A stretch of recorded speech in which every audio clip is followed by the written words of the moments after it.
क्या आप 12वीं के बाद एक ऐसी नौकरी चाहते हैं जिसमें सम्मान भी हो, अच्छी सैलरी भी मिले और लोगों की जिंदगी बचाने का मौका भी मिले? तो आज की वीडियो आपके लिए बच्चों, क्योंकि आज हम बात करेंगे 12वीं के बाद नर्स कैसे बने, कौन कौन से कोर्स करने होते हैं, कितनी सैलरी मिलती है और आगे चल के कैरियर ग्रोथ क्या रहता है। तो वीडियो को लास्ट तक जरूर देखना, क्योंकि कई स्टूडेंट एक बड़ी गलती कर देते हैं जिनकी वजह से उनका नर्सिंग का सपना अधूरा रह जाता है। तो सबसे पहले समझते हैं नर्स क्या होता है। जब कोई भी मरीज हॉस्पिटल में भर्ती होता है तो डॉक्टर के साथ एक सबसे महत्वपूर्ण भूमिका नर्स की होती है। मरीज की देखभाल करना, दवाइयाँ देना, डॉक्टर की सहायता करना, मरीज की स्थिति पर नजर रखना और इमरजेंसी में तुरंत मदद करना नर्स की जिम्मेदारी होती है बच्चों।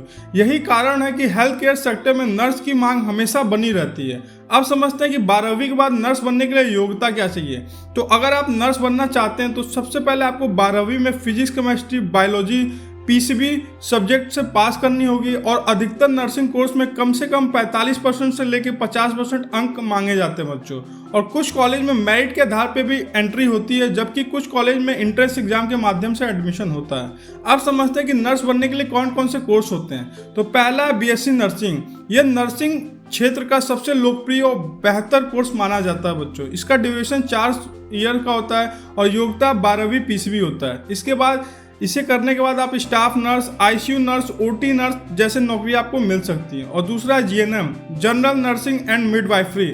अगर आपके पास कम समय है और नर्सिंग क्षेत्र में प्रवेश करना चाहते हैं तो जीएनएम अच्छा ऑप्शन है। इसका जो ड्यूरेशन है वो लगभग 3 साल का होता है और योग्यता 12वीं पास होती है। इसके बाद आप हॉस्पिटल में नर्स के रूप में काम कर सकते हैं। और तीसरा ANM, auxiliary nursing and midwifery.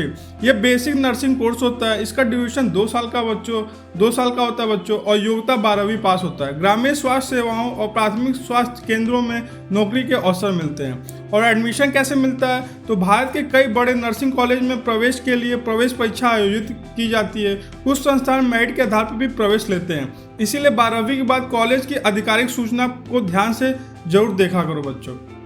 Course पूरा करने के बाद क्या होता है? तो कोर्स पूरा करने के बाद आपको संबंधित नर्सिंग काउंसिल में रजिस्ट्रेशन करवाना होता है। रजिस्ट्रेशन के बाद आप सरकारी और निजी दोनों अस्पतालों में नौकरी के लिए आवेदन कर सकते हैं। नौकरी कहाँ कहाँ मिलती है? तो नर्सिंग कोर्स पूरा करने के बाद आपको सरकारी हॉस्पिटल, निजी हॉस्पिटल, मेडिकल कॉलेज, सेना के हॉस्पिटल, रेलवे हॉस्पिटल और कम्युनिटी हेल्थ सेंटर, आईसीयू और इमरजेंसी यूनिट में ऐसे जगहों पे आप काम कर सकते हैं। अब समझते हैं कि इसकी सैलरी कितनी होती है। तो शुरुआती में एक नर्स की सैलरी लगभग 20,000 से लेकर 40,000 रुपये प्रति महीने होती है और जैसे जैसे एक्सपीरियंस बढ़ता है 50,000 से लेकर 80,000 रुपये प्रति महीने भी हो सकती है।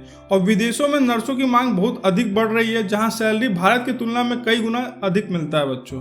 अब इसका कैरियर ग्रोथ समझ लेते हैं। तो नर्स बनने के बाद आप senior nurse, nursing officer, nursing supervisor, nursing tutor और नर्सिंग सुपरिटेंडेंट जैसे पदों तक पहुंच सकते हैं। तो अगर आप लोगों का सेवा करना पसंद करते हैं और आप मेडिकल क्षेत्र में एक सम्मानजनक कैरियर बनाना चाहते हैं तो नर्सिंग आपके लिए एक शानदार विकल्प हो सकता है। और 12वीं के बाद आप बीएससी नर्सिंग, जीएनएम और एएनएम जैसे कोर्स करके आप इस क्षेत्र में अपना कैरियर शुरू कर सकते हैं। कमेंट करके बताइए आप बीएससी नर्सिंग करना चाहते हैं या जीएनएम करना चाहते हैं। और ऐसी कैरियर और नौकरी से जुड़ी जानकारी के लिए चैनल को सब्सक्राइब कर लें।